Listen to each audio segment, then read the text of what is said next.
মা, বাবা, কই তোমরা?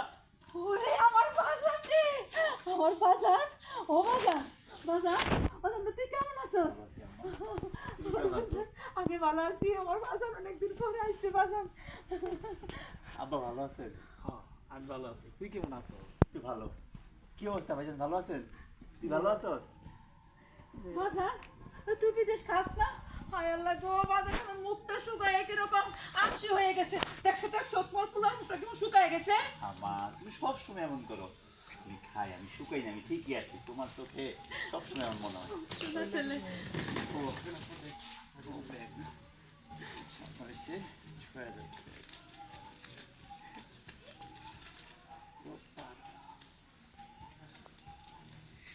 কি ব্যাপার? তুমি ড্রাইভারে কয় টাকা দিলা? ৬,০০০ টাকা? হায় হায় রে, কি সর্বনেশটা কামটা যে করলা তুমি। ৬,০০০ টাকা কিসের জন্য দিলা? হ্যাঁ, ওইখান থেকে আসার জন্য ৬,০০০ টাকা লাগে। তুমি ৫০০ টাকা বাস ভাড়া দিতে, ১০০ টাকা অটো ভাড়া দিতে, তোমার এই জিনিসগুলো দিয়ে যেত। ও তুমি তো বাসে করে যেতে পারতে। হ্যাঁ, ওকে দেখ। Rolling action. ৬,০০০ টাকা দিয়ে তুমি এই গাড়ি দিয়েছো? কি দরকার ছিল? তুমি তো কম টাকা দিয়ে বাসে আসতে পারতা। আরে বাসে আসলে মাল সামানা কেমনে আনতাম আমি? মাল বাসে আসলে মাল সামানা গাড়ি